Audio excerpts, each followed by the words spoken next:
પ્રશ્ન 1. સમગ્ર ભારતમાં સૌપ્રથમ મધ્યાહન ભોજન યોજનાને શરૂ કરાવનાર રાજ્ય કયું હતું? એ. કેરળ, બી. ગુજરાત, સી. તમિલનાડુ, ડી. મહારાષ્ટ્ર. સાચો જવાબ છે સી. તમિલનાડુ. પ્રશ્ન 2. ગુજરાતમાં કયા મુખ્યમંત્રીના શાસનકાળ દરમિયાન મધ્યાહન ભોજન યોજનાની શરૂઆત થઈ હતી? એ. માધવસિંહ સોલંકી, બી. બાબુભાઈ પટેલ, સી. જીતેન્દ્રભાઈ દેસાઈ, ડી. ચીમનભાઈ પટેલ. સાચો જવાબ છે એ. માધવસિંહ સોલંકી. પ્રશ્ન 3. કસ્તુરબા બાલિકા વિદ્યાલયની સ્થાપના કયા વર્ષમાં કરવામાં આવી હતી? એ. 2006માં, બી. 2004માં, સી. 2001માં, ડી. 2005માં. સાચો જવાબ છે બી. 2004માં. પ્રશ્ન 4. સર્વ શિક્ષા અભિયાન દ્વારા ક્યારથી ગુજરાતના એસટીપી ખાસ તાલીમ પ્રોગ્રામની શરૂઆત કરવામાં આવી? A. April 2014, B. April 2015, C. April 2012, D. April 2010. સાચો જવાબ છે ડી. એપ્રિલ 2010. પ્રશ્ન 5. રાષ્ટ્રીય પ્રતિભા શોધ કસોટી કયા ધોરણના વિદ્યાર્થીઓ આપે છે? એ. ધોરણ 6, બી. ધોરણ 9, સી. ધોરણ 8, ડી. ધોરણ 10. સાચો જવાબ છે બી. ધોરણ 9. પ્રશ્ન 6. જવાહર નવોદય વિદ્યાલયની પરીક્ષા કયા ધોરણના બાળકો આપી શકે છે? એ. ધોરણ 4, બી. ધોરણ 7, સી. ધોરણ 5, ડી. ધોરણ 6. સાચો જવાબ છે સી. ધોરણ 5. પ્રશ્ન 7. શાળા કક્ષાએ દપ્તરી કામની મહત્વની જવાબદારી કોની હોય છે? એ. મુખ્ય શિક્ષક, B. CRC, C. BRC, D. મદદનીશ શિક્ષકો. સાચો જવાબ છે એ. મુખ્ય શિક્ષક. પ્રશ્ન 8. મહિલા શિક્ષકોને કેટલા દિવસની પ્રસૂતિ રજાઓ મળે છે? એ. 130 દિવસ, બી. 180 દિવસ, સી. 145 દિવસ, ડી. 150 દિવસ. સાચો જવાબ છે બી. 180 દિવસ. પ્રશ્ન 9. શાળામાં કામ કરતા કેટલા ટકા કરતાં વધુ શિક્ષકોની રજા મંજૂર કરી શકાય નહીં? એ. 75%, બી. 40%, સી. 45%, ડી. 50%. સાચો જવાબ છે ડી. 50%.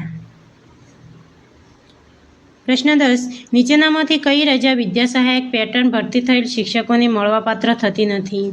એ. કે રજા, બી. અર્ધપગારી રજા, સી. મરજિયાત રજા, ડી. 3માંથી એક પણ નહીં. સાચો જવાબ છે સી. મરજિયાત રજા. પ્રશ્ન 11. ગુજરાતમાં સર્વ શિક્ષા અભિયાન મિશનની મુખ્ય કચેરી ક્યાં આવેલી છે? એ. ગાંધીનગર, બી. વડોદરા, સી. અમદાવાદ, ડી. રાજકોટ.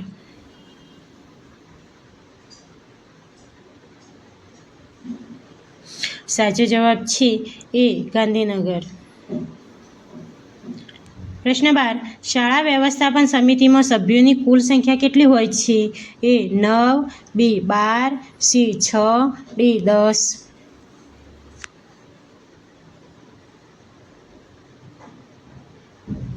સાચો જવાબ છે બી. 12. પ્રશ્ન 13. ગુજરાત શૈક્ષણિક સંશોધન અને તાલીમ પરિષદ GCERT કયા નામે ઓળખાય છે? એ. ચાણક્ય ભવન, બી. શિક્ષક ભવન, સી. બાલ ભવન, ડી. વિદ્યા ભવન.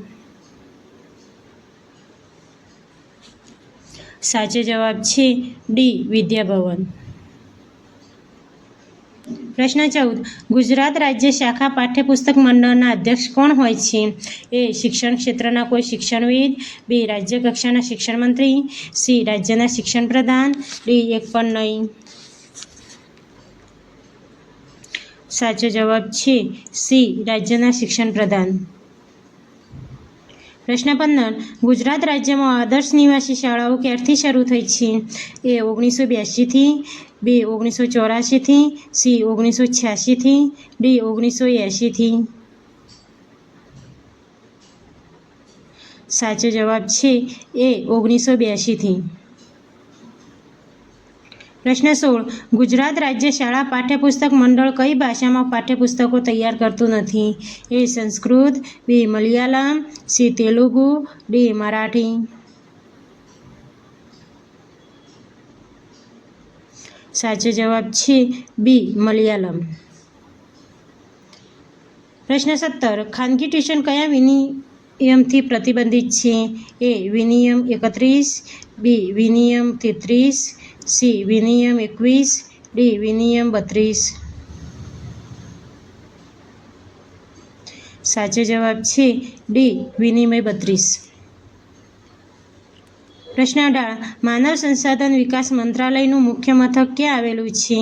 એ ચેન્નઈ, બી ગાંધીનગર, સી દિલ્હી, ડી ભોપાલ.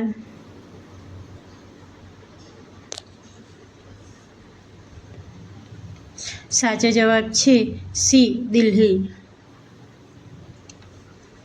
પ્રશ્ન 19. યુનિસેફની સ્થાપના ક્યારે કરવામાં આવી હતી?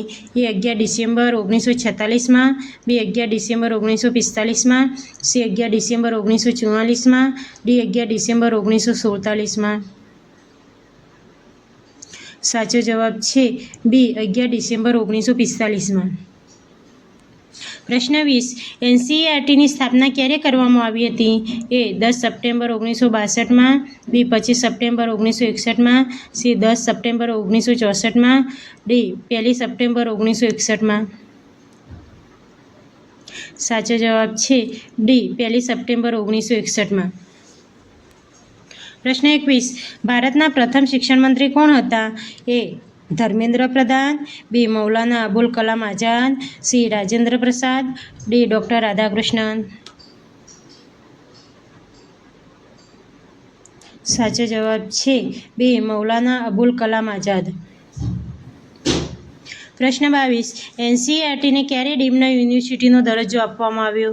એ 2023માં, 2025માં, સી 2024માં, ડી 2021માં.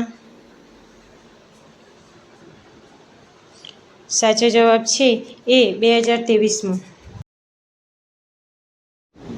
પ્રશ્ન 23. ન્યૂપાની સ્થાપના ક્યારે કરવામાં આવી હતી?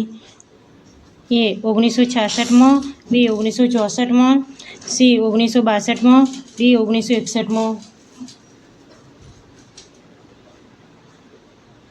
સાચો જવાબ છે સી 1962માં. પ્રશ્ન 24. એનસીટીઈની સ્થાપના ક્યારે કરવામાં આવી? એ 1992માં, બી 1990માં, સી 1985માં, ડી 1955માં.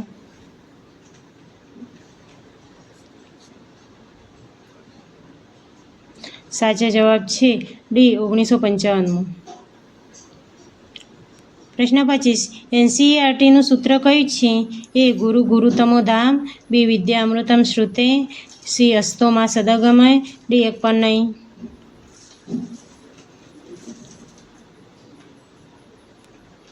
સાચો જવાબ છે બી વિદ્યા અમૃતમ સ્મૃતિ.